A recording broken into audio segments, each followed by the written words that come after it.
અને એ શુકદેવજી એ ભાગવતનો રસ એ પછી સૂતજીને આપેલો છે.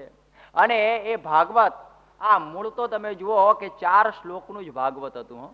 આ 4 શ્લોકની અંદર જ મૂળ ભાગવત હતું. ભાગવત 18,000 શ્લોકની અંદર નહોતું. એ ખૂબ જ નાનું આ ભાગવત. અને એ ભાગવતને પછી જોયું કે આવું જે ટિંકચર છે એ તો કોઈને પચશે નહીં. કોઈ આ ભાગવતનો રસ છે એ પોતે આ પ્રકારે આ સહન નહીં કરી શકે. એટલા માટે એ ભાગવત જે ભગવાને એ નારદજીને સૌથી પહેલા આપેલું. આ નારદજીને આ સૌથી પહેલા ભાગવત આપવામાં આવેલું. અને નારદજી એમ કહેવાય છે કે પહેલી બદ્રીપતિ એ નરનારાયણે એને આપ્યું. અને એની વાત મુક્તાનંદ સ્વામી કીર્તનમાં કહી છે કે પ્રથમ બીજ બદરીપતિ બોયો નારદ કે ઉરમાહી નારદ લે દિશ દિશ હી વેર્યો 14 લોક કે માહી રામય મલ મતવારે સાધુ રામ રામય મલ મતવારે. આ 4 શ્લોકનું જે ભાગવત હવે એને એ બદ્રીપતિએ નારદના ઉરની અંદર નાખેલું છે. અને નારદે પછી તો વ્યાસ, આ વ્યાસ પાસે ક્યાંથી આવ્યું યાદ રાખો કે નારદ પાસ વ્યાસ મુનિ લે કે કેવી રીતે કે વ્યાસે જયારે 17 પુરાણ રચ્યા પણ એના હૃદયમાં શાંતિ થઈ નહીં, અશાંતિ થઈ. અને એ વખતે નારદજી એમની અશાંતિનું કારણ શોધતા શોધતા આવ્યા અને કહ્યું કે નારદજીને એમ થયું કે આ વ્યાસને શાંતિ કેમ નથી. એમણે કહ્યું કે તમે જે બધા પુરાણો રચ્યા એ તો કાગ પુરાણ જેવું થઈ ગયું. પણ પ્રગટ ભગવાન પૃથ્વી પર બિરાજતા હોય અને એના જો જીવન ચરિત્રના જે ગુણાનુવાદ ન ગાઓ ત્યાં સુધી તમને શાંતિ થવાની નથી. અને એ નારદજીએ એમને આ ભાગવતની વાત કરી. એટલા માટે કહેવાય છે કે નારદ પાસ વ્યાસ મુનિ લે કે પછી શું થયું કે શુક જોગી કો પાયો કે પછી એ વ્યાસે શુકજીને પીવડાયું. અને પછી કહે છે કે સો સુકાનંત કોટી વૈષ્ણવ કો સો સુકાનંત કોટી વૈષ્ણવ કો સબકો રંગ ચડાયો રામય મલ મતવારે. પછી તો કેવી રીતે એ શુકદેવજીના મઢાની અંદર ભાગવત આવ્યો. ભાગવત કહે છે કે નિગમ કલ્પ તરોર ગલિતમ ફલમ સુખ મુખાદ અમૃત રસ સંયુતમ પિબત ભાગવત રસમાલયમ મુહુર્હુ ભુવી રસિકા ભાવુકા. કે સમગ્ર વેદ રૂપી જે નિગમ શાસ્ત્ર એ રૂપી જે વૃક્ષ એની ઉપર જે પાકું વળગેલું કયું ફળ કહેવાય? આ ભાગવત રૂપી ફળ. યાદ રાખો કે જે ફળ હોય એને જો પંખીએ ચાંચ મારેલી હોય તો સમજવું કે મીઠામાં મીઠું ફળ હોવું જોઈએ, બાકી પંખી ચાંચ ના મારે. તો એ ભાગવતના ફળ ઉપર ચાંચ કોની વાગી છે? પોપટની, શુકદેવની. અને એના મોઢાની અંદરથી નીતરતો જે રસ ભાગવત રસમાલયમ એને મુહુર્હુ વારંવાર હે રસિકાહા ભુવી ભાવુકાહા પીઓ જ પીઓ. ત્યારે જુઓ કે વસ્તુ તો એની એ જ હોય, જ્ઞાન એનું એ હોય, પણ કોના મોઢાની અંદરથી નીતરે છે એનો મહિમા છે. વાત હું ગમે એટલી ભાગવતની કરું પરંતુ જે પ્રમુખ સ્વામીના મોઢામાંથી જે કોઈ નીકળે એ બધું જ ભાગવત. કારણ કે એના જીવનની અંદર ભાગવત વણી ચૂકેલું છે. એટલા માટે એ સત્પુરુષના મુખ થકી જે સાંભળીએ એ જ વાણી. એટલા માટે તો કહે છે એ કંઠે સુધા વસતી વઈ ભગવત જનાનામ. એના મોઢાની અંદર, એના કંઠની અંદરની એક સુધા વહેતી હોય છે. એ સુધા આપણો જન્મ મરણ ટાળી દે. અને મારી સુધા તો ખાલી તમને આનંદ કરાવે એટલી જ, બાકી કંઈ નહીં. જ્યારે આ સત્પુરુષની સુધા છે આપણા જન્મ મરણનો રોગ ટાળી નાખે. એટલે આ ભાગવતને આ 4 શ્લોકનું નાનું ભાગવત એને આટલું બધું વ્યાસે વિસ્તાર કર્યો કારણ કે લોકોને ટિંકચર પચે નહીં એટલે જરા લાંબુ કરવું પડે. આ મારે પણ જો વાત એકલી નરી કરું ને તો લોકો અડધા ઊંઘી જાય. પણ એની અંદર આ બધી આ વાતો સાથે એટલા માટે છે કે લોકો એને સમજી શકે. એટલે આ પ્રમાણે હવે જ્યારે આ વ્યાસને આ એને ભાગવત ભણાવ્યું અને પછી સૂતજીને ભણાવ્યું, ત્યાર પછી શૌનક વગેરે ઋષિઓ આવ્યા કે સૂતજી તમે એકલા કેમ, અમને પણ ભણાવો ને. કે ચાલો તમને ભણાવીએ, પણ કે ક્યાં ભણાવવું? કે એક સારું સ્થાન શોધો, ત્યાં બેસીને આપણે ભાગવતનું પારાયણ કરીએ. સ્થાન શોધવા ગયા, પૃથ્વી ઉપર કોઈ સારું સ્થાન જ દેખાયું નહીં, બધું જ ખરાબ. કોઈ જગ્યાએ આગું પાછું, કોઈ હળગેલા, કોઈ મરેલા, કોઈ આગા બેબીચાર. આખી પૃથ્વીમાં કોઈ જગ્યાએ પવિત્રતા જ દેખાય નહીં. કોઈ કુંવારી એવી બ્રહ્મચારીની ભૂમિ કોઈ જગ્યાએ દેખાય જ નહીં. ત્યારે કરવું શું? કે ત્યારે એમ કરો આપણે ભગવાનને પૂછીએ કે ક્યાં બેસીને મારે ભાગવત સાંભળવું. ભગવાન પાસે બધા ઋષિઓ જાય છે કે અમારે કઈ જગ્યાએ ભાગવત સાંભળવું. ત્યારે ભગવાને કહ્યું, જુઓ હું એક ચક્ર બનાવું છું અને આ ચક્ર ફરતું ફરતું મૂકું છું, પૃથ્વી ઉપર નાખીશ. આ ચક્ર છે એના 10 આરાઓ છે અને વચમાં ધરી છે, અને આ ચક્ર જ્યાં આગળ ઘસાઈને એની ધારાઓ બુઠ્ઠી થઈ જાય અને એ ચક્ર જ્યાં આગળ જઈને પડે, સમજવું કે સ્થળ પવિત્ર છે, ત્યાં તમે આ તમારું આ ભાગવતનું અનુષ્ઠાન પુરસ્ચરણ જે કરવું એ કરજો. અને ચક્ર શરૂ થયું. એ જે આ નિમિષ એટલે કે ચક્ર એ ઉપડ્યું અને ચક્ર ફરતું ફરતું ફરતું ફરતું હિન્દુસ્તાનમાં આવ્યું. હિન્દુસ્તાનની અંદર લખનઉ પાસે એક જગ્યા છે, એક જંગલ છે, ત્યાં આગળ જઈને પડ્યું. અને પડ્યું એવું એટલું બધું ઊંડું ઉતરી ગયું કે ત્યાં આગળ પાણીનો ફુવારો છૂટ્યો, કુંડ બની ગયો. અને એ બધાએ જાણ્યું કે અતિ પવિત્ર જગ્યા છે. અને એ જગ્યા ઉપર એમને એમ થયું કે આપણે આ કાર્ય કરવું. આપણા મનમાં એમ થાય કે હવે આ કથા કરવી, એમાં વળી જગ્યાની શું જરૂર? આપણે ગમે ત્યાં બેહવું, એમાં સ્થાનની શું જરૂર? એ તો ગમે તે બધું પવિત્ર જ હોય ને તો ગમે ત્યાં ચાલે. પરંતુ આ ઋષિમુનિઓ બહુ બુદ્ધિશાળી હતા કે સ્થાનની પવિત્રતા પણ જોવી જોઈએ. આ સ્થાનની પવિત્રતા બહુ મહત્વની છે. જો સ્થાનની પવિત્રતા ન હોય તો ઘણું ઉલટું પણ થવાનો સંભવ થાય. એક વખતે આપને હું વાત કરું કે જ્યારે રામચંદ્ર ભગવાને રાવણના ઉપર વિજય મેળવ્યો અને એ બધા વાંદરાઓ તો આનંદ આવી ગયેલો, બધા કુદાકૂદ કરતા હતા. અને એ સમયમાં વિભીષણે કહ્યું કે ચાલો આપણે થોડી લંકા તો જોઈએ, કેવી લંકા છે, જરા જોવાની મજા આવે એવું છે, કે આખી હોનાની છે. લક્ષ્મણજી કે હાલો આપણે જઈએ જોવા. 2 જણા જોવા ગયા. અને એ સમયમાં રામચંદ્ર ભગવાને કહેલું કે બધી લંકામાં તમે જોવા જાઓ છો ને, પણ રાવણના સિંહાસન પર બેસતા નહીં. કે સારું, કંઈ વાંધો નહીં. અને ફરતા ફરતા ત્યાં ગયા અને એ સમયમાં બધું ફરતા ફરતા રાવણનું સિંહાસન આવ્યું. 9 ગ્રહ બાંધેલું સિંહાસન, જેમ કે છે ને પેલું પિકોક કે છે ને જ્યાં આગળ ઈરાનના શાહનું, એ તો ઉઠલી ગયું. પણ આ તો 9 ગ્રહ બાંધેલું આવું સુંદર મજાનું સિંહાસન. અને એ જોઈને વિભીષણે કહ્યું થોડું પ્રસાદીનું કરો ને પછી તો મારે બેહવાનું છે, કારણ કે તમે તો બધું મૂકીને જવાના. થોડું બેહો, તમે તો રામના ભાઈ છો, વાંધો નહીં. એ પણ કે હવે નહીં, પણ કે બેસો ને પછી ઉતરી જઈએ છે. બેઠા. અને જેવા બેઠા એવું શું થયું, પેલા રામના દંડુ બી વાગતા હતા. ત્યારે તરત જ લક્ષ્મણજીએ પૂછ્યું કે આ કોના નગારા વાગે છે? કે કેમ આપણી સેના જીતી ના? તે પણ કોણ સેના? કે આ રામચંદ્ર ભગવાન આપણા ભાઈ જીત્યા. એનું કોણ છે? રામલો એને મારીને બહાર કાઢી નાખો દરિયાની પેલી બાજુ. મોત થયું. આ શું થયું? ક્યાં આ લક્ષ્મણજીના ગરબડ કેમ થઈ? એને સમજણ પડી કે આ સિંહાસન ઉપર બેસીને રાવણે આખી જિંદગી કોણ રામલો ને કોણ આ, એ જ બોલ બોલ કરેલો. એનો પાયાથી પાવર એનો ઠેઠ લક્ષ્મણજીના માથા સુધી પહોંચ્યો. એટલે વિભીષણે કહ્યું કે ઉતરો, હજી તો ઘણું જોવાનું બાકી છે, માટા ઉતરો. જેવા ઉતર્યા એવી પ્રકારના મનમાં ક્ષોભ થયું. આ શું થયું? કે સ્થાનનો પ્રભાવ. ભાઈ સાહેબ, આ સ્થાન એવું છે, માટે સ્થાનની શુદ્ધિ પણ જોવી. જયારે મહાભારત યુદ્ધ કરવાનું હતું ત્યારે કૌરવ અને પાંડવો ભેગા થયા અને આપણે એવી જગ્યાએ યુદ્ધ કરીએ કે જે જગ્યાએ જે જીતે એનો પણ સારું થાય, મરે એનો પણ મોક્ષ થાય. જુઓ, ભારતની અંદર લડવા માટે પણ સ્થાન શોધતા. આપણે તો કઈ નહીં, અહીં બેઠા હોય બેને જો આગુ પાછું કે જોયું છે, અહીંયા લડી પડે. બસમાં લડે, ઘરમાં લડે, લડવામાં કોઈ સ્થાન જોતા નથી. 5 માણસ બેઠા હોય તોય લડે. સ્વામી જેવા બેઠા હોય તો ગરમી થઈ ગઈ હોય તોય બોલી જાય વચમાં. પણ પહેલાના સમયમાં આપણા લોકો લડવામાં પણ સ્થાન શોધતા. અને પછી આ કુરુક્ષેત્ર શોધ્યું. અને તમે જુઓ કે ગીતાનો પહેલો શ્લોક કેવી રીતે શરૂ થાય છે કે ધર્મક્ષેત્રે કુરુક્ષેત્રે સમવેતા યુદ્ધસ્વઃ. કે ધર્મક્ષેત્રની અંદર લડવા માટે ભેગા થયેલા. લડવા માટે પણ પહેલાના વખતમાં સ્થાનો શોધવામાં આવતું, બ્રાહ્મણો પૂછવામાં આવતું કઈ જગ્યાએ યુદ્ધ કરવું. અત્યારે એવું રહ્યું નથી. એટલા માટે આ સ્થાનનો મહિમા અતિ મોટો હોય છે. એટલે અહીંયા આગળ કહે છે કે આપણે આ ભૂમિના ગુણ એવા હોય છે. જયારે એક વખતે શ્રવણ પોતાના માતા પિતાને પેલું કરવા નીકળેલો, જાત્રા કરાવવા. અને જાત્રા કરાવવા પ્રેમથી નીકળેલો કાવડમાં બેસાડીને. અને જયારે ફરતો ફરતો પંચમાલની ભૂમિની અંદર આવ્યો ત્યારે એની કાવડ મૂકી રાખીને એના માતાને પિતાને કહે છે કે તમે મને ભાડું આપો મારા માટે. એટલે કે ભાડું છે, તું તો પ્રેમે કરીને અમને ખાસ લઈ આવ્યો છું અને આ ભાડું માગે છે. એટલે એના માતા પિતાને થયું કે કંઈક ગરબડ ભૂમિમાં લાગે છે. એટલે કે એમ કર ને પછી આગળ જજે અને પછી આપણે હું તને ભાડું આપીશ. એ હતું હિડમ્બા વન. આ પંચમાલની ભૂમિ છે હિડમ્બા વન, રાક્ષસની ભૂમિ. અને એને આવો વિચાર થયો. પછી એને આગળ લઈ ગયો. અને જયારે મહી નદી ઓળંગીને જયારે ચરોતરની ભૂમિમાં આવી ગયા ત્યારે એ વખતે પેલો શ્રવણ કહે છે મારી ભૂલ થઈ ગઈ, આમ થઈ ગયું, તેમ થઈ ગયું. એ ભૂમિનો ગુણ. એટલા માટે તો શ્રીજી મહારાજે ચરોતરની ભૂમિને બહુ વખાણેલી છે. અને એ ભૂમિની અંદર પણ આવા ગુણો રહેલા હોય છે. એટલે ઋષિઓ કહે છે કે અમારે એવી જગ્યાએ આ અનુષ્ઠાન અને આ કરવું જોઈએ કે અમે જે કરીએ એની અંદર અમને કંઈક ફાયદો થાય. આપણે પણ નથી કરતા કે ભાઈ ધંધો ક્યાં કરો, જરા વેપાર સારો ચાલે એવું જ શોધો કે પછી જ્યાં હોય ત્યાં જંગલમાં શોધી કાઢો. એના માટે પણ તમે કંઈક સ્થાન શોધો છો.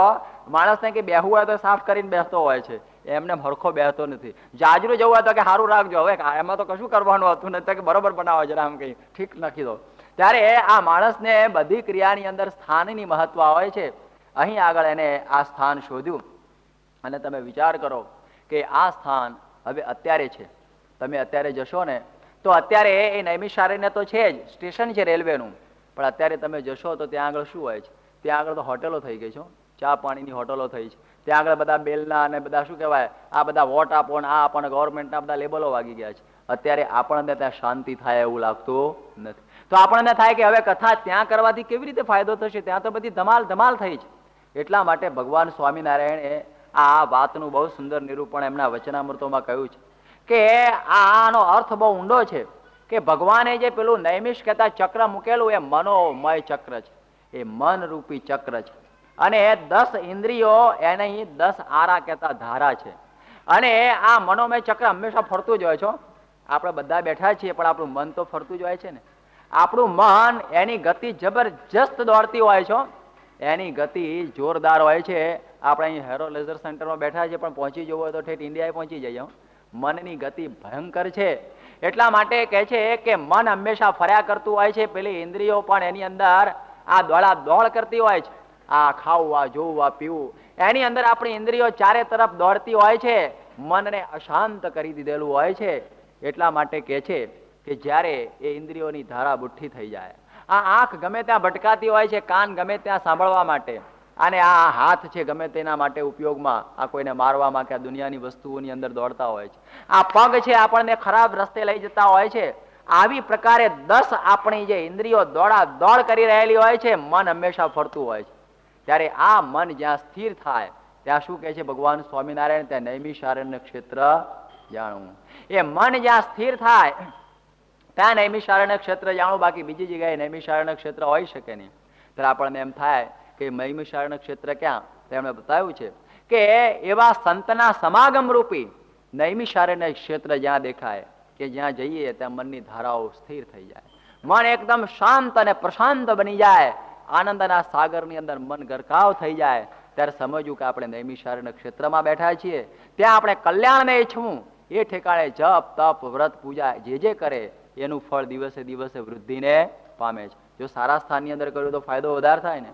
ત્યારે આપણે આજે વિચાર કરીએ કે આજે ઇંગ્લેન્ડની ભૂમિ ઉપર આપણે છીએ, ત્યારે આપણા બહુ સદભાગ્ય છે કે જે નૈમિષારણ્ય ક્ષેત્રની વ્યાખ્યા આપણને ભગવાને બતાવેલી છે કે જ્યાં મનની ધારા કુંઠિત થઈ જાય, જ્યાં આગળ આ મન શાંત બની જાય, એવી પ્રકારે આપણે સંતના સમાગમ રૂપી નૈમિષારણ્ય ક્ષેત્ર કહ્યું છે. તો આપણા બહુ સદભાગ્ય છે કે આપણે એમને સમજવું કે આપણે હેરો લેઝર સેન્ટરની અંદર કથા કરીએ છીએ, પરંતુ જ્યારે આવા જે સંત, જે પરમ પૂજ્ય પ્રગટ બ્રહ્મ સ્વરૂપ પ્રમુખ સ્વામી મહારાજ, જેને એમ કહેવાય કે હરતું ફરતું નૈમિષારણ્ય ક્ષેત્ર આજે અહીંયા આગળ આવીને બેઠું છે. એટલા માટે આપણે એ નૈમિષારણ્ય ક્ષેત્રની અંદર જ કથા થાય છે એમ સમજવું નહીં કે આપણે લંડનમાં કથા કરીએ છીએ. એની સન્નિધિની અંદર આ ભાગવત જેવું શાસ્ત્ર વંચાય ત્યારે આપણા તો ભાગ્યનો કોઈ પાર નથી. આ નૈમિષારણ્ય ક્ષેત્રમાં આપણે બધા બેઠા છીએ, જ્યાં ઇન્દ્રિયોની વૃત્તિઓ આપણે કુંઠિત કરીને બેસી ગયા છીએ. ત્યારે એ સમયની અંદર આ વાત ચાલી રહેલી છે. એ વાત હવે આગળ ચાલે છે અને એ સમયમાં શૌનક વગેરે ઋષિઓ હવે પ્રશ્ન પૂછે છે. પ્રશ્નની શરૂઆત તો હવે થાય છે. એ પ્રશ્ન પૂછી રહ્યા છે એ સુત પુરાણીને. જુઓ, પ્રશ્ન પૂછવા ઉપરથી માણસની બુદ્ધિનો ખ્યાલ આવ્યો. ઘણાને પ્રશ્ન જ પૂછતા ના આવડતો હોય ત્યારે પછી સમજવું કે એની બુદ્ધિમાં કંઈ બરકત નથી. એવા પ્રકારનું આવું બનતું હોય છે. ત્યારે એ સમયની અંદર એવો પ્રશ્ન પૂછે છે કે શ્રેયસામ યદ્ભવેત શ્રેય પાવનાનામ ચ પાવનમ કૃષ્ણ પ્રાપ્તિ કરમ શાશ્વત સાધનમ તદ્વદાધુના. એ કહે છે કે શ્રેયસામ યદ્ભવેત શ્રેય, જેણે કરીને જેટલા કલ્યાણો છે એના કરતા જે આત્યંતિક કલ્યાણ એ અમારું કેવી રીતે થઈ જાય, અને કૃષ્ણ પ્રાપ્તિ કરમ શાશ્વત, ભગવાનની જે પ્રાપ્તિ અમને સારામાં સારી કેવી રીતે થાય એનું એકમાત્ર અમને સાધન બતાવો. કારણ કે સાધનો એટલા બધા શાસ્ત્રોમાં કયા છે ને, માણસ ગભરાઈ જાય કે કયો રસ્તો પકડવો, કયા રસ્તે જવું ને કયો ઝાલવો. અને જઈને ગયા પછી પાછું ક્લોઝ આવે, ડેડ એન્ડ આવે તો શું દશા થાય?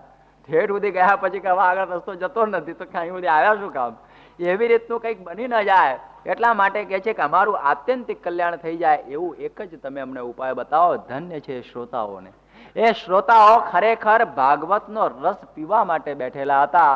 એ કંઈ ખાલી આ બધી વાતો કેવી કે ચલો મન ખુશ થઈ જાય ને બહુ આનંદ આવી જાય એવી પ્રકારની ભાટચારણની વાતો સાંભળવા બધા ભેગા થયેલા નહોતા. એવું તો દુનિયામાં ઘણી જગ્યાએ વાતો મળતી હોય, પરંતુ જ્યારે સંતની પાસે જ્યારે વાત સાંભળવા જઈએ છીએ ત્યારે શું કહે છે કે સંત વિના રે સાચી કોણ કહે, સારા સુખની વાત, સારા સુખની વાત, દયા રહી છે જેના દિલમાં, નથી ઘટમાં ઘાત, નથી ઘટમાં ઘાત, સંત વિના રે સાચી કોણ કહે.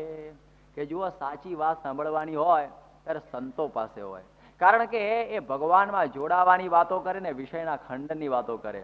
અને આ જ્યારે પ્રશ્ન પૂછ્યો કે આ ભગવાનની આ પ્રાપ્તિનું આ મોટામાં મોટું આ સાધન કયું છે, ધન્ય છે આ પ્રશ્ન કરતાને. અને સાંભળનાર પણ ખુશ થાય ને કે બધા મુમુક્ષો ભેગા થયા છો. બધા આ જે કથા સાંભળનારા છે એ મોક્ષ માટે ભેગા થયેલા છે, બીજા કોઈ હેતુથી ભેગા થયેલા નથી. એવી રીતે પ્રશ્ન ઉપરથી એની બુદ્ધિનું માપ હંમેશા આવી જતું હોય છે. અને જ્યારે એણે વાત કરી ત્યારે કહે છે કે જુઓ કે ચિંતામણી લોક સુખમ સુરદ્રુહુ સ્વર્ગ સંપદમ. ચિંતામણી આપણને કોઈ આપી દે તો ચિંતામણીથી આપણને શું પ્રાપ્ત થાય? તો એની અંદર કહે છે કે લોક સુખમ, આ લોકનું જેટલું સુખ તમારે જોઈતું હોય ને એવી એક ચિંતામણી છે. અત્યારે તો વાતોમાં છે, પણ એ ચિંતામણી હોય તો જે ચિંતવ્ય એ વસ્તુ આપણી પાસે આવી જાય. એ ચિંતામણી પણ આ લોકથી બીજું સુખ આપે નહીં. અને યાદ રાખો કે આ લોકનું જેટલું સુખ છે એ દેહ રહે ત્યાં સુધી, જ્યારે દેહ પડી જાય ત્યારે આ લોકના સુખનો કોઈ કાયદો છે નહીં. જેમ મેં કહ્યું ને કે એવા છત્રપતિ ચાલી ગયા રાજ મૂકી રાજનજી, ભલા ભૂંડાયવની ઉપરે ગણતા ન આવે છે કજી, જનુની જીવો રે ગોપી ચંદની. કે છત્રપતિ કે નિત નોબતો વાગતી જેના રાજ્યની આગળ, પણ એવા છત્રપતિ ક્યાં ચાલી ગયા ખબર નહીં. અને આપણે આ દુનિયાનો શું, આ લોકનો જ લો ને કે never sets on British empire કહેવાતું હતું, એ પણ બ્રિટિશ એમ્પાયર આજે એ છત્ર વગરનું પણ થઈ ગયેલું છે, પોતાનું એક નાનું રજવાડું સાચવીને બેસી રહેલું છે. આપણે આપણી હાજરીમાં જોયું કે ઘણી ઘણી મહેલાતો પ્રાપ્ત થયેલી, દુનિયાભરના દેશોને કોલોની બનાવી દીધેલું આજે ઇંગ્લેન્ડ, આજે એ પણ એક કોલોની જેવું બની ગયેલું છે. આજે એને આ કોમનવેલ્થ માર્કેટમાં કેમ ઊભું રહેવું એ પ્રકારનો એક પ્રશ્ન ઊભો થઈ ગયેલો છે. આવી પ્રકારે કે છે કે આ લોક સુખમ એ પણ કેવું છે, એ કોઈ શાશ્વત નથી. એટલા માટે કે છે કે એ સુખ માટે અમે કથા સાંભળવા આવેલા નથી. બીજું કહે છે કે સુરદ્રુહ સ્વર્ગ સંપદમ, કે તમારી પાસે કલ્પ વૃક્ષ હોય તો કલ્પ વૃક્ષ છે તમને આ સ્વર્ગનું સુખ આપે. પણ આપણા શાસ્ત્રો તો કહે છે કે ક્ષીણે પુણ્ય મૃત્યુલોકે વિશંતિ દેવાહ, કે જ્યારે તમારે આ પ્રમાણે તમારું પુણ્ય સ્વર્ગમાં પૂરું થઈ જાય એટલે વળી પાછા આ લોકની અંદર તો આવવું પડે. એટલા માટે આ બધા લોકોથી આપણને કોઈ ફાયદો નથી, પણ આપણે તો એવું સુખ જોઈએ છે કે જે સુખ પ્રાપ્ત કર્યા પછી કોઈ દિવસ દુઃખનો ઓછાયો મને ન મળે. જ્યાં આગળ આનંદના સાગરો લહેરાતા હોય, જ્યાં આગળ સુખના તરંગો વહેતા હોય, અને જ્યાં આગળ કોઈ પણ પ્રકારે આ દુઃખ દેખાતું હોય ન હોય, કે જ્યાં સૂર્ય અને અગ્નિ પણ ન હોય, કે ન તદ ભાષાય તે સૂર્યો ન શશાંકો ન પાવક, એવી પ્રકારનું એક ધામ અવિચળ છે.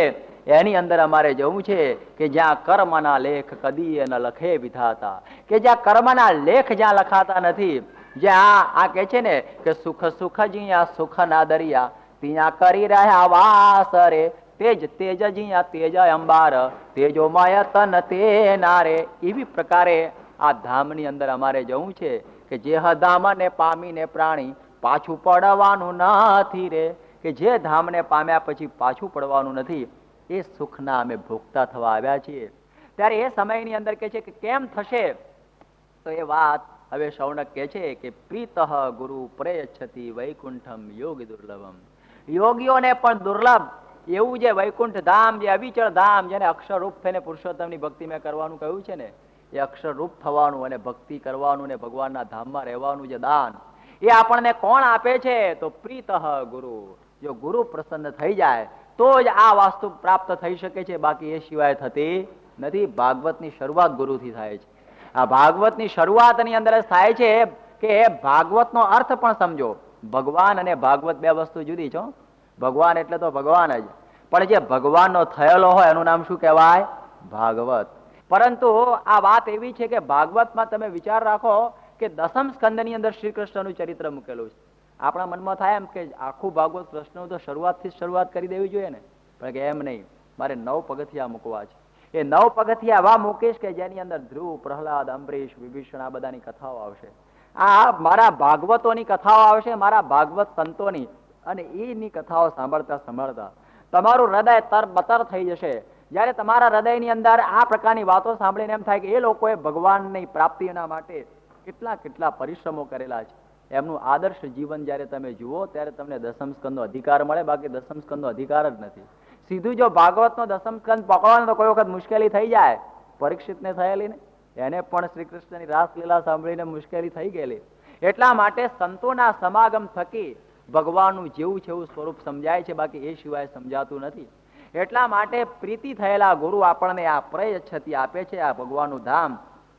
એ વાત આપણને બ્રહ્માનંદ સ્વામી એક છંદની અંદર કહી દે છે કે કો દેત બાજ સાજ, કો દેત ગજરાજ, કો દેત રાજ સુખ હે મનંગહાર હૈ, એ કો દેત ખાન પાન, કો દેત વિદ્યાદાન, કો દેત ખેત પશુ પુત્ર પરિવાર હૈ, એ કો દેત ગઢ ગ્રામ, અને કો દેત ધન ધામ, કો દેત શ્યામ પીત વસન અપાર હૈ, કહે બ્રહ્માનંદજીન દિયો હરિનામ દાન, જગ માહી ગુરુ જેસો કો ના ઉદાર હૈ.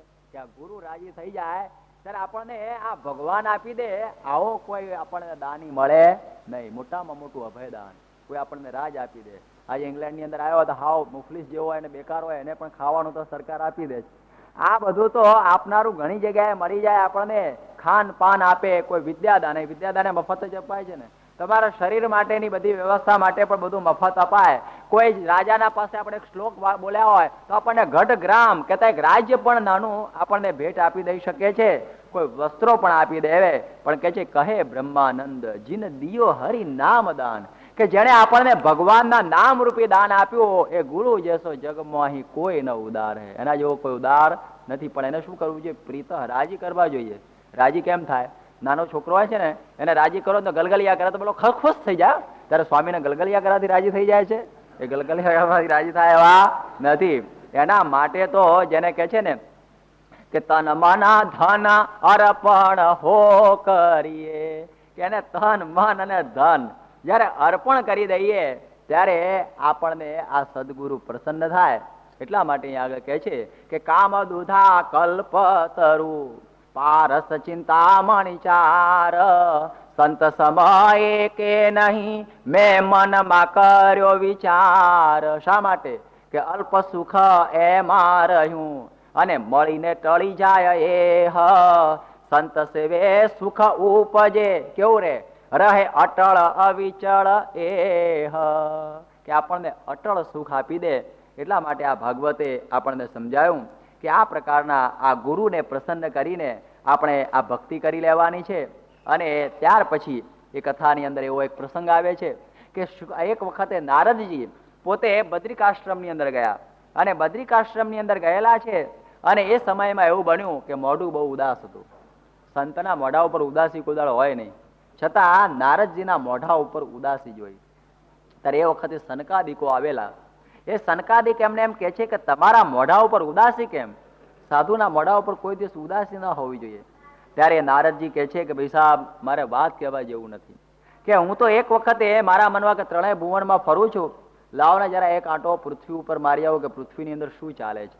અને પૃથ્વી ઉપર હું ગયો ત્યારે એ પ્રમાણે મેં જોયું કે આ કળિયુગની અસર મને પૃથ્વી ઉપર દેખાય.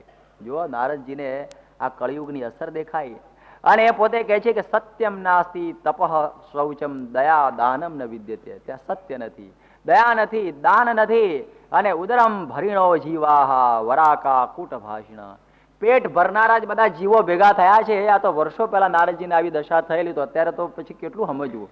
અને એ કહે છે કે એ વખતે તો કેવી દશા થયેલી કે પાખંડ નિરતા સંતો વિરક્તા સપરિગ્રહા, કે સંતો પાખંડી થઈ ગયેલા. હવે જો વાડ ચીભડા ગળે ત્યારે પછી એની રક્ષા કોણ કરે?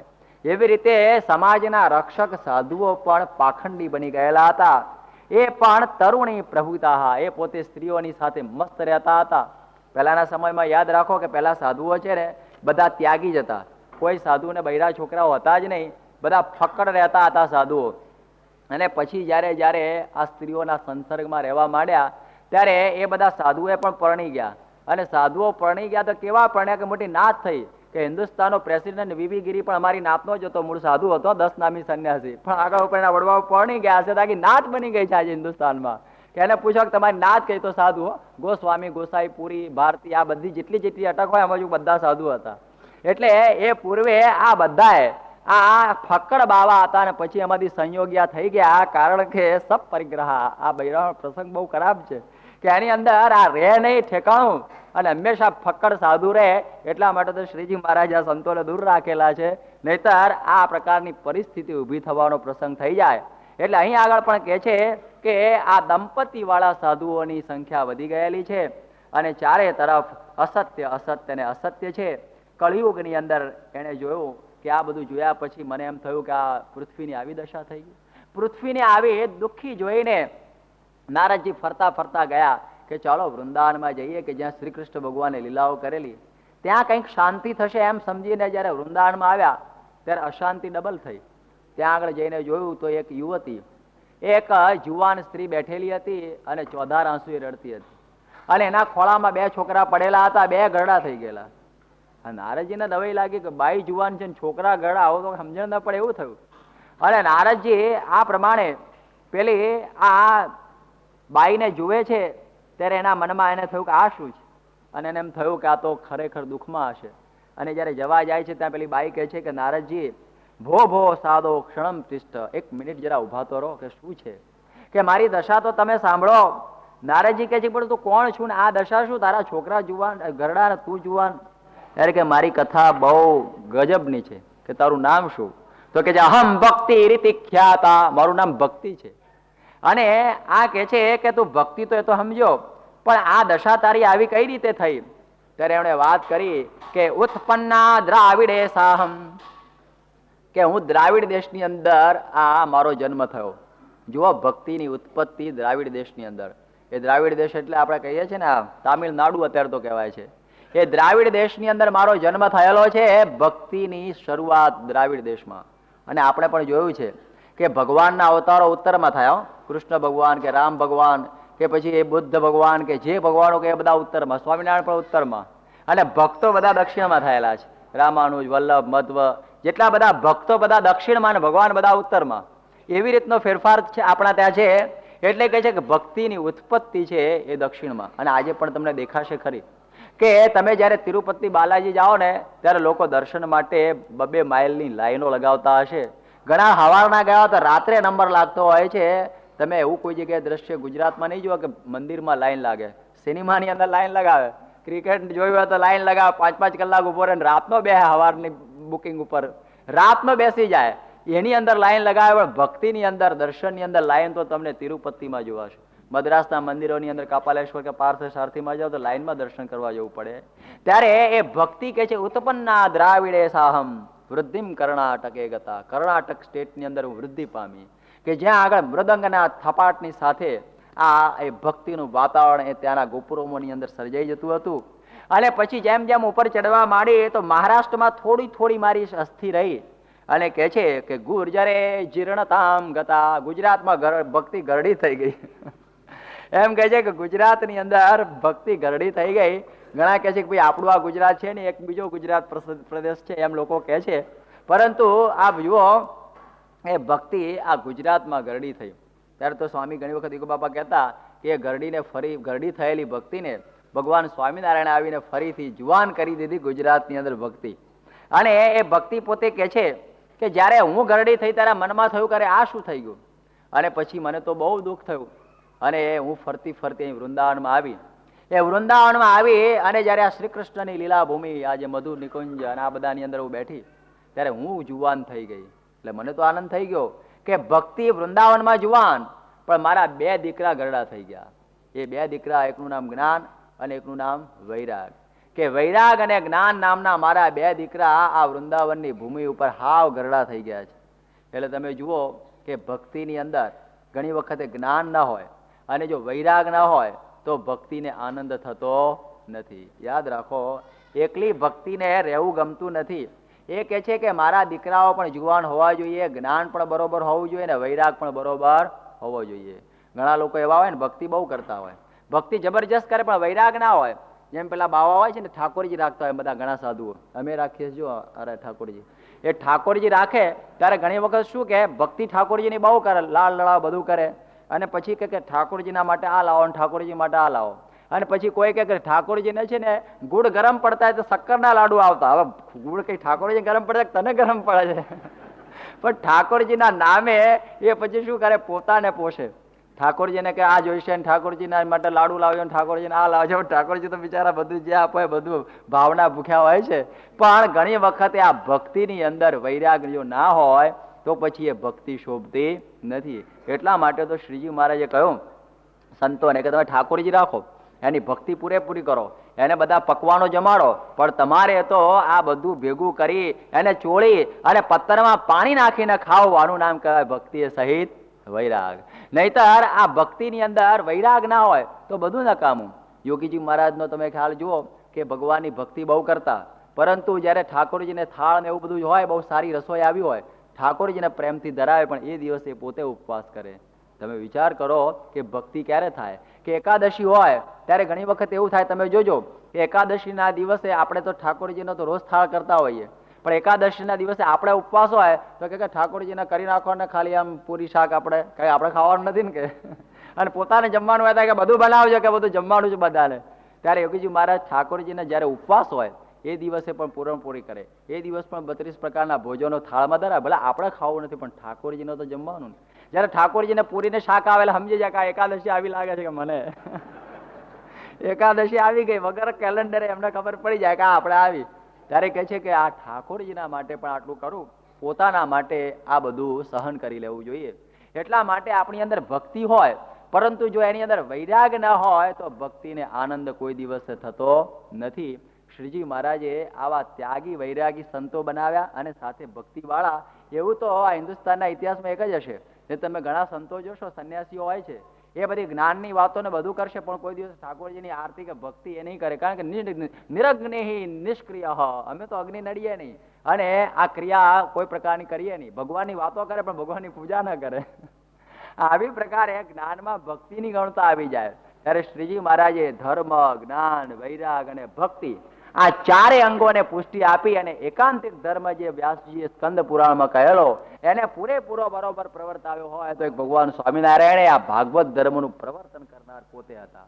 કે આ પ્રમાણે કેમ કે છે કે જેવું દેવને થાય એવું મારે થઈ જવું એવું નહીં. એના માટે જેટલું કરવું એટલું કરી લઈએ, પણ એને તો આ રીતે જ રહેવાનું કે પોતે ભગવા વસ્ત્રો પહેરવાના, આ પ્રકારના દાઢી 1 મહિને મુંડાવવાની, લાકડાના પથ્થરની અંદર જમવાનું, અનંત પ્રકારના કષ્ટો સહન કરવાના અને ભગવાનની ભક્તિ કરવી. એ શ્રીજી મહારાજે ભક્તિ પ્રવર્તાવેલી આ ભાગવત ધર્મની. કે કોઈ દિવસ ભક્તિને રોવું ન પડે, ભક્તિ કોઈ દિવસ ગરડી ન થઈ જાય, અને જુવાન હોય પણ એની આંખમાં આંસુ ના આવે, એવી પ્રકારની વ્યવસ્થા આ શ્રીજી મહારાજે વર્ષો પહેલા કરી આપેલી છે. અને જયારે એ ભક્તિ કહે છે કે હવે કઈ કૃપા કરો ને મારા છોકરા ઉભા થાય, હવે છોકરાને ઉભા કઈ રીતે કરવા?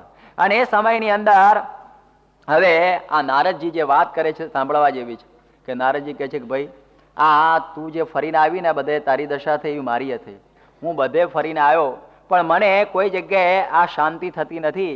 કે યહ સંતો વિષિદંતી પ્રહસંતી સાધવઃ, કે આ બાજુ ચારે તરફ આવી ધમાલ દેખાય છે અને આ કેવી દશા થયેલી છે એ નારદજી ભક્તિને કહી રહેલા છે. કે વિપ્રેર ભાગવતી વાર્તા ગેહે ગેહે જને જને. ઘણા લોકો ભાગવતની કથા કરે છે ગામો ગામ, પરંતુ કે છે કે કારિતા કણલોભેન કથા સારસ્તતો ગત. પૈસાના માટે કથા કરતા હોય છે એટલે કથાનું તત્વ અંદર રહેલું નથી. કે ભાઈ આટલા રૂપિયા આપો તો અમે કથા વાંચીએ, આટલું કરો તો આ કરીએ. એવી રીતે કથાઓ પણ વેચાઈ ગયેલી છે. એટલે કથાનો સાર એની અંદરથી ચાલ્યો ગયેલો છે. અને આ તીર્થોની અંદરથી કે ભૂવી પેલા કે છે ને નાસ્તિકા રૌરવા જનાહા, એ તીર્થોની અંદર રહે છે. ઘણા તીર્થોની અંદર એવા માણસો રહે છે કે એ તીર્થોની અંદર પણ દેવત્વ રહેલું નથી, એવી પ્રકારના માણસો તીર્થોમાં રહ્યા છે. ઘણા તીર્થ સ્થાનોમાં તમે જશો ત્યારે શું દેખાશે કે એ લોકો કેવા હોય, તમને નવાઈ લાગે કે જ્યારે તમે જાઓ ત્યારે ઠાકોરજીનો દરવાજો બંધ કરી દે કે ઠાકોરજી શું ગયે છે, પણ કે અમારે ભાઈ આ બસમાં જવાનું છે, તો 10 રૂપિયા આપો તો હમણાં ઉઠાડી દો, મારા ઠાકોરજી તો વ્યવસ્થિત, તો 10 રૂપિયા આપે તરત ઠાકોરજી બિચારા ઉભા થઈ જાય અને વળી પાછો પડદો પાડે બીજો ગ્રાહક આવે વળ્યા 10. એ આજીવિકાની હાટડી જેવા ભગવાનનો વ્યાપાર કરનારા. બોલો તમે જુઓ કે તમે તો લોકો ગ્રોસરીનો કરતા હોય, બીજો ત્રીજો કરતા હોય, પણ અમે લોકો તો ભગવાનનો બી વેપાર કરી નાખીએ. ત્યારે જ્યાં ભગવાનનો પણ વેપાર ચારે તરફ થાય છે, તો ભાગવત કહે છે કે તીર્થ સારસ તતો ગતઃ, એ તીર્થોની અંદર સાર જતો રહે. તમને તો ઘણી વખતે નવાઈ લાગે કે કેવા કેવા પૂજારીઓ તીર્થોની અંદર રહેતા હોય છે કે એ સ્ત્રીઓની સામે જોનારા હોય, ભગવાનની આગળ આવેલું ધન હોય પોતાનું કરીને લઈ જનારા હોય. એટલું તો નહીં, પણ તમે ઘણું ગુજરાતમાં છાપામાં વાંચતા હશો કે ઘણા લોકો તો ભગવાનના પેલા વાઘા એ દાગીના વેચી મારતા હોય પૂજારી, અને પછી પિત્તળના ચડાવી દે ને પેલું બધું લઈ લે. અને ઘણા શૂરવીર પૂજારીઓ તો એટલા બધા છે કે આખા ઠાકોરજીને પણ અમેરિકાના સોદામાં વેચી મારતા હોય, આખા ઠાકોરજીને. આ કેટલી બધી ઠાકોરજીની મૂર્તિઓ આજે જુઓ કે મઝગાંવ ડોક ઉપર પડી રહેતી હતી, અમેરિકાના મ્યુઝિયમની અંદર પૂજારીઓએ વેચેલી છે. ત્યારે પછી એ તીર્થ સારસ થતો ગતઃ, એ ઠાકોરજીનો મહિમા પછી રહ્યો ક્યાં? તમે વિચાર કરો કે એનો મહિમા ક્યાં રહ્યો. એક વખતે સ્વામી યોગી બાપા વાત કરતા કે એક બાવાજી એક ઠાકોરજીની પૂજા કરતા. હવે એવું હતું કે મંદિરની આજીવિકાનું એક ખેતર હતું, અને એ આજીવિકાનું ખેતર હતું, રોજ બાવાજીને ખેતરમાં જવાનું હોય, અને આ બાજુ રામ લક્ષ્મણ જાનકીની પૂજા એમને કરવાની, અને એ સરસ મજાની આરસની મૂર્તિઓ હતી. અને એક વખતે પછી રોજ પટેલનું ગાડું ખેતરે જાય, પટેલનું ગાડું ખેતરે જાય એટલે પટેલ આ બાવાજીને એના ગાડામાં બેહારી દે, એટલે 1 માઇલ પેલો ચક્કર મટી જાય ને ખેતરનું, બારોબાર ને તો ચાલી જવું પડે પાછું. એટલે એ પટેલ એક દિવસ વહેલો આવી ગયો ઉતાવળો, એને કે વહેલું જવાનું હતું, અને કોઈ બાવાજી ચાલો મારા ઉતાવળ છે ને મારે ખેતરે જવું છે. બાવાજી હું આરતી કરી લઉં પછી આવું, કે આરતી પતાવી દઉં ને કે. ત્યારે પછી કે છે આરતી કરતા પેલા ઠાકોરજીનો મુગટ ને બધું ગોઠવવાનું હોય ને, એટલે પેલો મુગટ પહેરાવા જતા હતા ને એ વખતે એવું બનેલું કે એક હાથની અંદર પેલી હોકલી, પેલી હોકો હતો ને, હોકો પીવે, હોકાની તલપ એ ભેગી લાગેલી. જે બીડી પીતા હોય ને એને ખબર પડે કે તલપ શું કહેવાય. હમણાં તો બહુ ખ્યાલ નથી કે તલપ શું કહેવાય, પરંતુ ઘણાને એવું હોય છે કે એને જ્યારે તલપ લાગે એટલે એની કોઈ વાત જ છોડી દો. અહીં બેઠો હોય ત્યારે થાય કે હવે ક્યારે પૂરું થશે હવે આનું. ઘણાને એવું થતું હોય, ઘણા બેઠેલાને કે આ ક્યારે પૂરું થાય. એટલે એ રીતે પેલી તલપ લાગેલી કે એક હાથમાં હોકલી અને એક હાથે પેલો મુગટ પહેરાવે. હવે મુગટનું અમારા ઠાકોરજીનું માથું તો લીસું હોય ને, એટલે પેલો મુગટ સરકી જાય. 2-4 વખત કર્યો ને મુગટ સરકી જાય, અને પેલો પટેલ કે બાવાજી હવે જલ્દી ચાલો, હવે મારો મોડું થાય હું હાલો. પેલા તો જો પેલો જતો રહેશે મારા ટાંગા તોડીને પછી જવું પડશે હાલતા, એટલે કે ઉભા પડે કે મારા ઉતાવળ છે. અને આ બાજુ જો ચલમ એઠી મૂકે ને તો 2 હાથે ફીટ મુગટ આવી જાય, પણ પેલી તલબ ભેગી હતી શું કરે. અને પછી એને જે ગુસ્સો ચડ્યો, ઠાકોરજીને ઉપાડીને 2 લાફા મારે કે બહિર્મુખ મોઢા સીધા રાખ, આ મારે મુગટ પહેરાવ છે મોઢું હરખું રાખતો નથી. હવે તારી ઓકલી સીધી મૂકે તો મોઢું હરખું જ છે ને. પણ માણસને આવી રીતના પૂજારી ભેગા થયા હોય, ભગવાનની બુરી દશા થાય બીજું કંઈ થાય, એ ભગવાનની દશા બેહાડનારા હોય છે. એટલે ભાગવત આ તો વર્ષો પહેલા કહે છે કે તીર્થ સારસ તતો ગતઃ, એની અંદરથી તીર્થમાંથી સાર ચાલ્યો ગયો. કારણ કે આવા રવ નરકના અધિકારીઓ આ બધા સ્થાનોની અંદર બેઠેલા હતા. હવે એને આપણે પૂજારી કહેવાય નહીં, પણ પૂજા આયા હરી, એટલે પૂજાના દુશ્મન એવી પ્રકારના માણસો છે. જો આ બધા તો જુઓ ભગવાનને પાછું પાણી પાય છે, આનું નામ પૂજા કહેવાય. કે જ્યારે કૃષ્ણશંકર શાસ્ત્રીજી આ જ મૂર્તિ, અમે જ્યારે ભાગવતનું પારાયણ કરેલું આપણે ક્રોસ મેદાનની અંદર, અને ક્રોસ મેદાનની અંદર આપણે આ જ ઠાકોરજીની મૂર્તિનું પાંડુરંગ શાસ્ત્રીજી આથવલેજી કહીએ છીએ ને, એમણે આ ભાગવતનું ઉદ્ઘાટન કરેલું. કૃષ્ણશંકર શાસ્ત્રીજી વાંચતા હતા અને પ્રમુખ સ્વામી એના મુખ્ય શ્રોતા હતા. 7 દિવસનું મુંબઈની પારાયણ થયેલું, અને જ્યારે પારાયણની વચ્ચે જ્યારે આવી રીતે આ સંત આવ્યા ને, એવી રીતે આ પાણી ઠાકોરજીને ધરાયું. શાસ્ત્રીજી હેઠા ઉતરી ગયા કે આવી ભક્તિ મેં કોઈ દાડો જોઈ નથી, કે આ ઠાકોરજીને પણ વચ્ચે વચ્ચે પાણી પાવું જોઈએ. આનું નામ કહેવાય ભક્તિ. આ તો કે ઠીક છે, તો બધું એમને તો ફાઈબર ગ્લાસ ના જ છે ને, એને શું જરૂર પડે છે. એવી પ્રકારે જો સમજે તો એનાથી કોઈ દાડો ભક્તિ ઉદય થતી નથી. એટલા માટે ભાવમાં ભક્તિ રહેલી હોય છે, નતું પાષાણે નતું મૃણમય. એટલા માટે અહીંયા આગળ કહે છે કે તપઃ સારસ તતઃ ગતઃ, કે ઘણા લોકો ની અંદર આ તપ પણ ચાલુ ગયેલું છે. આવી પ્રકારની દશા આ ભક્તિની અંદર થયેલી છે. એટલા માટે એને પોતે જેમ સહજાનંદ સ્વામી પોતે કહે છે કે કેવા માણસો એ વખતે હતા કે કામી ક્રોધી લોભી રે ગુરુ થઈ બેસતા રે, અરે જતી સતી જડત નહીં જગમાય, જ્ઞાન ને વૈરાગ્ય રે આ દીકરા એના ભક્તિ ઝૂરીને રે, અરે મારી ઝરી જાતના લાધત ક્યાંય, સહજાનંદ સ્વામી રે ના પ્રકટત આસમે રે. જો 200 વર્ષ પહેલા ભગવાન સ્વામિનારાયણ આ પૃથ્વી ઉપર પ્રગટ થયા ન હોત તો પછી વિચાર કરો કે જ્ઞાન અને વૈરાગ્ય રે ભક્તિ ઝૂરીને રે, મરી જરી જાત ન લાધત ક્યાંય. એ જ્ઞાન વૈરાગ તો ગરડા થઈ ગયેલા જ હતા, પરંતુ પેલી ભક્તિ પણ ઝૂરી ઝૂરીને મરી જાત એ પ્રકારની પરિસ્થિતિ હતી. કારણ કે સંતોના ટોળા એવા ફરતા હતા. જામિની કૌશલ ઘોષ કરીને એક બહુ મોટા લેખક, એણે લખ્યું છે કે કલકત્તાથી માંડીને ઠેઠ દ્વારકા સુધી જ વૈરાગ્યોના ઝુંડના ઝુંડ ફરતા, ઠાકોરજીઓ રાખતા, બધું કરતા, પણ જે ગામમાં જાય તો તીડના ટોળા ઉતર્યા હોય એવો ત્રાસ કરતા, મારી તોડીને એનું લઈ લેતા. એના લાકડા લઈ આવે કે દૂધપાક અને માલપુડાની રસોઈ આપ, અરે કે અમારી પાસે કઈ નથી તો તારી બૈરી વેચી માર, તું વેચી જાય, ગમે તેમ થાય પણ મારું પત્તર ભર. એવી પ્રકારના એ બધા ત્યાગીઓ ફરતા હતા. ત્યારે ભગવાન સ્વામિનારાયણ કહ્યું કે આ સાધુ નથી, આ સાધુનું કોઈ લક્ષણ નથી અને આ રીતે ભક્તિ થઈ શકતી નથી. એ વાત કહેનાર ભગવાન સ્વામિનારાયણ હતા. અને તમે ઘણી વખતે જુઓ કે ભક્તિની અંદર વિલાસ પેસી ગયેલો હતો, ભક્તિની અંદર વિલાસની સીમા રહી નહોતી. ત્યારે એ સમયમાં કહ્યું કે કામી ક્રોધી લોભી રે ગુરુ થઈ બેસતા. આવી પ્રકારના લોકો ગુરુઓ થઈ બેસેલા હતા. અને આવી દશા એ આ નારદજી વર્ણન કરે છે, એ દશા 200 વર્ષ પૂર્વે પણ હતી. ત્યારે એ વખતે ભગવાન કહે છે આ તપ કરો. એ તપની અંદરનો પણ સાર ચાલ્યો ગયેલો હતો. કારણ કે તપની અંદર ક્રોધ બહુ, ઘણા લોકો તપસ્વી બહુ પણ બે મોટી એક મણની ગાળ દે. અમે એક સાધુ જોયેલા મુંબઈની અંદર કે બહુ તપસ્વી, કઈ પહેરે નહીં કરે નહીં બહુ, પણ તમે એની પાસે જાઓ તો 2 મોટી ગાળો બોલે તો શિષ્યો ખુશ થઈ જાય કે ગુરુની કૃપા થઈ ગઈ કે આપણને ગાળ દીધી. એટલે શેની કૃપા? આ કે ગુરુ છે શું છે? તપની અંદર કઈ ગાળ હોતી હશે, એની અંદર ક્રોધ હોતો હશે. ઘણા લોકો ગુસ્સે થઈ જાય ત્યાગી હોય કે તપનો કે ગુસ્સો ચડી ગયો. એ ગુસ્સો પણ આપણને કામ આપે નહીં. કારણ કે સંત સદા શીતળ રહે કેદી ન તપે રે કામ ક્રોધની જાળ. એ કોઈ દાડો તપે નહીં. ત્યારે એ પછી તો આગળ કહે છે કે નહીં વૈષ્ણવતા કુત્ર સંપ્રદાય પુરસ્સરા. અને એ વખતે જયારે કહે છે નારદજી ભક્તિ માતાને કહે છે કે સંપ્રદાયની અંદર પુરસ્સર વૈષ્ણવતા પણ કોઈ જગ્યાએ દેખાતી નહોતી. બધા ખાલી તિલક ચાંદલાના જ વૈષ્ણવ થઈ ગયેલા, કોઈ સાચો વૈષ્ણવ એ સમયમાં દેખાતો નહોતો. એટલા માટે એ સાચા વૈષ્ણવના લક્ષણો બહુ જુદા હોય. એના જીવનમાં વૈષ્ણવતા હોવી જોઈએ, બાકી ઉપરના ચિહ્નો ધારણ કરવાથી કઈ વૈષ્ણવતા આવી જતી નથી. આમ લાગે લોકો ધાર્મિક, પરંતુ અંદર ના હોય. એક વખત યોગી બાપા વાત કરતા કે એક રાજા હતો અને પરમ વૈષ્ણવ હતો, અને એને એમ થયું કે મારા રાજની અંદર જે વૈષ્ણવ થાય એનો ટેક્સ ન લેવો, ટેક્સ ફ્રી. એવી રીતે એને શરૂ કરેલું. એટલે તરત જ આખું રાજ્ય વૈષ્ણવ થઈ ગયું. કારણ કે 2 પૈસાનું ગોપીચંદનના જય શ્રી કૃષ્ણ, બીજું શું કરવાનું હતું, બધા વૈષ્ણવ. 3 વર્ષ થયા તો રાજની તિજોરીનું તળિયું આવ્યું. ત્યારે દીવાને કહ્યું કે તમે ધાર્મિક છો બરોબર, પણ આ બધા કઈ હરખા નથી, આ તો બધા મફતિયા ભેગા થયા છે, માટે તમે આ બધું આપણું તિજોરી ખલાસ થઈ. પણ કે મારે કરવું શું, વૈષ્ણવનો વેરો તો લેવાય જ નહીં. પણ કે આ બધા સાચા નથી કે, પણ ખબર કઈ રીતે પડે કે કઈ વાંધો નહીં, હું એની પરીક્ષા કરું છું, તમે મને જરા કહો કે સારું. એને ઢંઢેરો પીટાયો કે અમારા રાજ્યની અંદર બધા ઘોડાઓ છે ને એને ચાંદા પડી ગયા છે, અને એ ઘોડાઓના ચાંદા બહુ મહેનત કરી પણ મળતા નથી. પણ અમારા રાજવિદે એમ કહ્યું છે કે એને જો ભગત્યું તેલ લગાડવામાં આવે ને, વૈષ્ણવ્યું તેલ, તો આ બધા ચાંદા મટી જાય. એટલે જે વૈષ્ણવ થયા છે એને ગાણીએ પીલીને તેલ કાઢવાનું છે.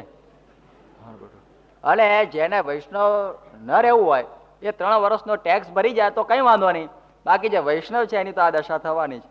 અને બીજા દિવસે તો એક તંબુ લગાવી દીધો અને આજુબાજુ બધા મહેતાજીઓ મૂકી દીધા. અને જે વૈષ્ણવનો ધસારો થયો, અદભુત ધસારો, ક્રિકેટની લાઈનમાં ન થાય એટલો ધસારો થયો. ભાઈ જલ્દી જલ્દી અમારે રહેવું નથી, કન્ટિન્યુ મારા જેટલા સ્પીડથી કરી તેટલા સ્પીડથી કાઢી નાખી. બધા 3-3 વર્ષનો વેરો ભરી દીધો. પણ અમુક વૈષ્ણવ હતા કે આપણે કઈ ટેક્સ માફ કરવા માટે વૈષ્ણવ થયા નથી, ભલે મરી જઈએ. અને એ પેલા તંબુમાં ગયા, અને તંબુમાં શું કરેલું, ખુરશીઓ રાખેલી, હવે સોફા સેટ, એની અંદર બેહાડી દે એને, અને સાકર કોળું રાખેલું, અને એક તલવાર રાખેલી, ધાપ કરતું ઠોકે તલવાર એટલે કોળાનો અવાજ થાય. અને પછી રંગવાળું પાણી રાખેલું લાલ રંગનું, એ બહાર નીકમાંથી કાઢે. ત્યારે પેલા કે હા હા આ તો રાજા કે એમ રમત જેવું નથી, વૈષ્ણવને પાર પાડે છે કે એટલે એમને લાગ્યું સાચું છે, આ તો વૈષ્ણવને મારે છે, પણ એને ખબર ના પડે કે અંદર આવી રીતે રાખે છે. એમ કરતા કરતા 84 જણા હાચા ગયા માથા સાટે કે ભલે અમારું માથું ઉતરી જાય પણ અમારે વૈષ્ણવતા છોડવી નથી. પછી જયારે પેલા દીવાને કહ્યું કે જો રાજા સાહેબ, આપણી તિજોરીઓ ભરચક થઈ ગઈ હોય, ચિંતા કરવાની જરૂર નથી, અને આપણે તો એટલા બધા પૈસા આવી ગયા છે, વ્યાજે ફેરવીએ તો આપણે વાંધો આવ્યો નથી, એક સાથે આવી ગયા ને બધા. અને તમારે જેને રાજ્ય આપવું હોય, જેને ગામ ઘરાસ આપવું હોય, 84 જણા છે, એને બધું આપો, બાકી આ મફતિયાને તમે અત્યાર સુધી પૂછેલા એ બધી મુશ્કેલી ઊભી કરેલી છે. એટલે અહીંયા આગળ કહે છે કે વૈષ્ણવતા આ દેખાતી નથી, ખાલી એના લીટા દેખાય છે. અને એ કહે છે કે વસ્તુ સારહ તતઃ ગતઃ. આવી પ્રકારની જયારે પરિસ્થિતિ પ્રાપ્ત થયેલી છે ત્યારે પેલી ભક્તિ કહે છે કે મારી શું દશા, તમે મારી તો વાત કરો, કે મારે આ પ્રમાણે હવે ક્યાં શાંતિ લેવી, આ મારા છોકરાઓને ઉભા કરો, મારે બીજું કશું જોઈતું નથી. ત્યારે કહે છે કે તારા છોકરાઓને મારે ઉભા કરવા લાવ ને, હવે હું તારા છોકરાના કાનની અંદર આ બધું ફૂંકો મારું. એમ કરીને વેદોના મંત્રો બોલવા માંડ્યા, ઉપનિષદોના મંત્રો બોલવા માંડ્યા. છોકરો એવો કઈ ઉભો જ ના થયો. બધા છોકરામાં આઈસ્ક્રીમની જેમ જ પડેલા, હાવ મળદાલ જેવા, હાવ હલે જ નહીં, માય કાંગલા થઈ ગયેલા. ગમે એટલા વેદ સંભળાવે તો એ હલે નહીં. આવું ઘણું બનતું હોય છે કે આજે સ્વામી ગમે એટલી વાત કરતા હોય તો પેલો ઉભો જ ના થાય. એવી પ્રકારની પરિસ્થિતિ આ છોકરાઓની થયેલી. ત્યારે એ સમયમાં આકાશવાણી થઈ કે નારદજી મહેનત કરશો નહીં, છોકરા ઉભા નહીં થાય, તમે કંઈક સત્કર્મ કરો. નારદજીને તો હું મારા જેવો ગુણિયલ માણસ, વેદ જેવી વસ્તુ હવે આને સંભળાવું છું તો એ કે સત્કર્મ સત્કર્મ સત્કર્મ શું? એનું મગજ આઉટ થઈ ગયું નારદજીનું, કંટાળી ગયા. અને પછી એ કંટાળીના બદ્રિકાશ્રમમાં આવેલા છે. અને એ વખત એના મોઢા ઉપર વિષાદ, અને પેલા સંકાદિક પૂછે છે કે તમારા મોઢા ઉપર દુઃખ કેમ છે?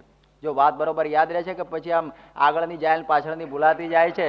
કારણ કે આગળ મેં કહેલું કે ઘણી વખત સાત્વિક ભાવ હોય ને ત્યારે વાત બરોબર યાદ રહે હો, અને પછી સાત્વિક ભાવ જતો રહે ને અહીંથી જયારે હેરો સેન્ટર બહાર જઈએ ને પછી ઘણા સિગારેટ સગાવશે, એ બધું જ સાફ, એ બધી જ વાત અહીંની અહીં ખલાસ થઈ જતી હોય છે, અહીંના પ્રભાવથી ઘણી વખત રહેતી હોય છે. એટલા માટે જયારે પેલું મોઢું ઉદાસ જોયેલું ત્યારે પેલા સંકાદિકે પૂછેલું કે નારદજી તમારું મોઢું કેમ ઉદાસ?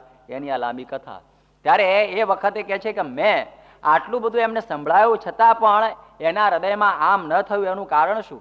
અને આજે મને એમ થાય છે કે હવે તમારા જેવા સંતનો યોગ થયો છે એટલે મારું કાર્ય થશે. એનો ઉપયોગ, એનો શ્લોક કહે છે કે ભાગ્યોદયેન બહુજન્મ સમર્જિતેના સત્સંગમં ચ લભતે પુરુષો યદા વૈ અજ્ઞાન હેતુકૃત મોહ મદાંધકારમ નાશમ વિધાય હિ તદોદયતે વિવેક. ભાગ્યોદયેન બહુ જન્મ સમર્જિતેન, જ્યારે આપણા ભાગ્યનો ઉદય થાય, અનંત જન્મના પુણ્યનો જ્યારે સંચય થાય ત્યારે સમજવું કે આવા સંતનો આપણને સમાગમ પ્રાપ્ત થાય છે. આ સંત સમાગમ દુર્લભ ભાઈ કે તાત મિલે અરુ માત મિલે, જેમ તુલસીદાસ કહે છે આ બધું મળે, પરંતુ આ ભવસાગરની અંદર આવા સંતનો સમાગમ બહુ દુર્લભ છે. આ કઈ સામાન્ય આપણને મળી ગયો નથી. કેટલાય જન્મના આપણા પુણ્ય ઉદય થાય ત્યારે આવા સંતની સન્નિધિની અંદર બેસાય છે. બાકી તો બેસવાનું ઘણું દુનિયામાં બીજું છે, પણ અહીંયા દર્શન થાય છે કે એકદમ વિરક્ત, જેને પરમાત્મા સિવાય બીજી કોઈ આસક્તિ નથી. આ દુનિયાના અનંત સુખો એને કોઈ ગણતરીની અંદર નથી. પરમાત્માના સુખની અંદર ગરકાવ થઈ ગયેલા એક પુરુષની સન્નિધિની અંદર જે બેસવું એ પણ કોઈ સામાન્ય વાત નથી. જેમ આપણે કે આ રાણીની પાસે હું બેઠેલો કેટલો કેફ ચડી જાય છે, કોઈ આ મોટા યુનોના પ્રેસિડેન્ટની સાથે બેઠેલો કેટલો કેફ ચડી જાય છે. આપણે થાય મારા બહુ ભાગ્ય કે મને આની સાથે બેસવાનું મળ્યું ને ફોટો પડાયો હોય તો પછી મોટો મઢાવીને પોતાના રૂમમાં પણ રાખે. બહુ મોટા ભાગ્ય કે મને એને બેસવાનું મળ્યું. મોટા મોટા રાજાના દરબારમાં જવાનું મળે કે એની પાર્ટીમાં બેસવાનું મળે તો લોકો ભાગ્ય માનતા હોય છે, પણ આ સંતની મહેફિલની અંદર જે બેસવાનું મળે એ કંઈક જુદી વાત છે. જેમ અમારા પેલા હાજી સાહેબ જે પાલેજના બહુ મોટામાં મોટા વેપારી, એ પોતે કહેતા કે મક્કા જઈને હજારો વખત ઈબાદત કરીએ એના કરતા પ્રમુખ સ્વામીની મહેફિલની અંદર એક વખત બેસી એ વધી જાય છે. એ પોતે હંમેશા કહેતા. પોતે આવા જબરજસ્ત ચુસ્ત મુસ્લિમ, પણ એને આ સંતનો મહિમા બહુ હતો કે આ સંતનો મહિમા આવો છે. એટલા માટે આ બીજું બધું થાય પણ આ સંતના સમાગમમાં કોઈ દાડો બેસી શકાતું નથી. આપણે આટલા બેઠા છીએ આ અલબેલી અજંપા નગરીની અંદર, તો સમજવું કે બહુ ભાગ્ય હોય ત્યારે આ બેસાય છે. ત્યારે પેલા નારદજી કહે છે કે હે સનત કુમાર, તમારા દર્શનથી મને શાંતિ થઈ છે.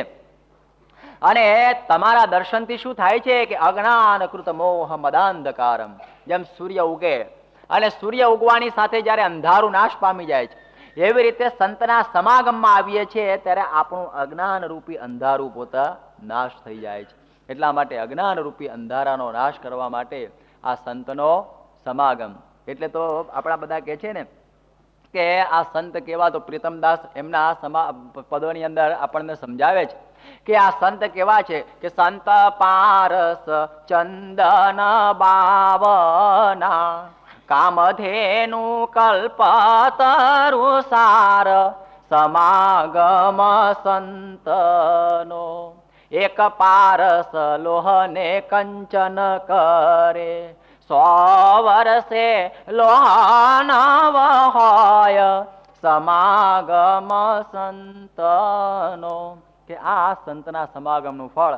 ત્યારે કે છે હવે મારે શું કરવું કે જા તું પાછો જા, અને પાછો જઈ ફરીથી કાનમાં ફૂંકવાનું કે શું કહેવાનું. તો એક વખત તો ફૂંકી આવ્યો કે મારા વચને જઈને તું ભાગવત સંભળાવ, અને એ સાંભળવાથી એ પોતે ઊભા થશે અને એ પોતે ફરીથી આવે છે.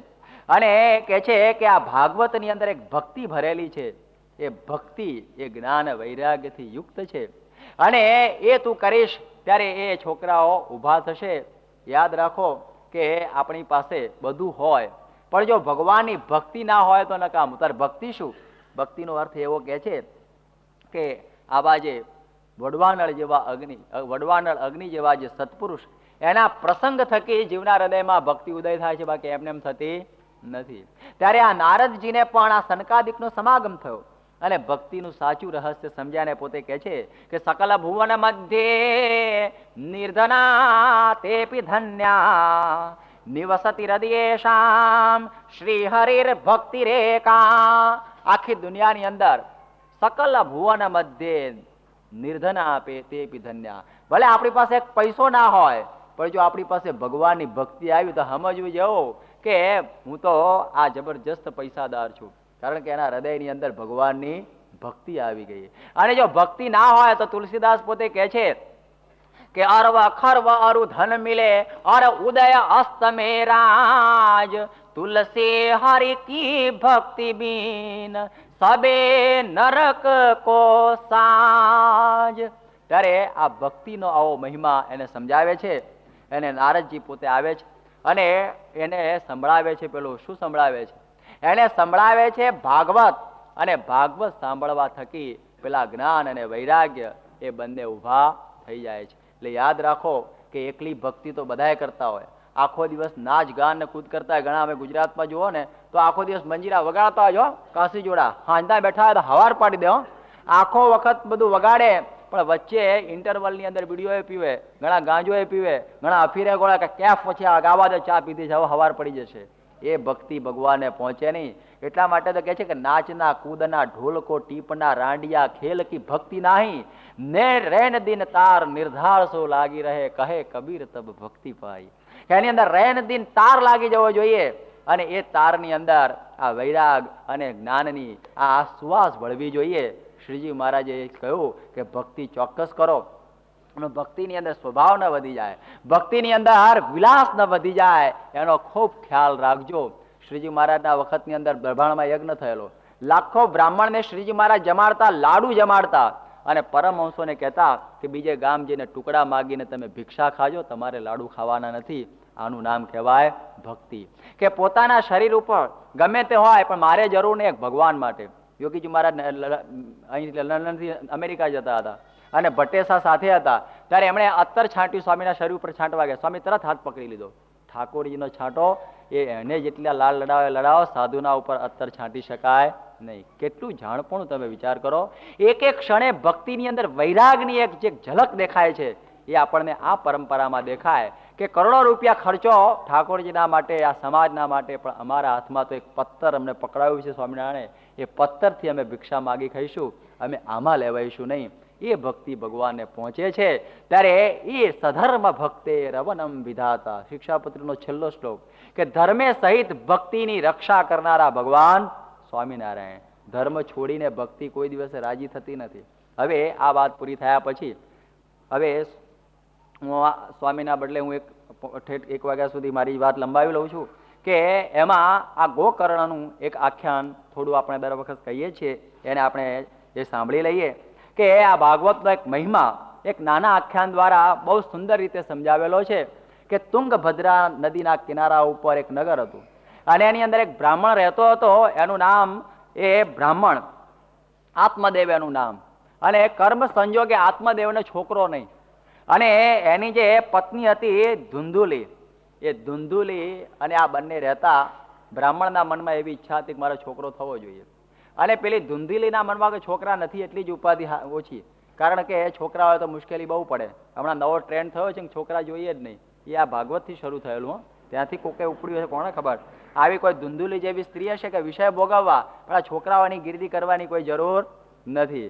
આ બધું ફેમિલી પ્લાનિંગ વાળાના સમજાવવા જેવું છે ધુંધુલીનો ઉપદેશ, કે જો આ એક હતી બાઈ, અને આ પેલાને એમ કે નહીં કે પુત્રો મેં જાય તમારે છોકરો થવો જ જોઈએ, અને આ પોતે થયું કે હવે તો કંઈ થતું નથી, અને એમ થાય છે કે પુત્ર વગરનું જીવન નકામું છે.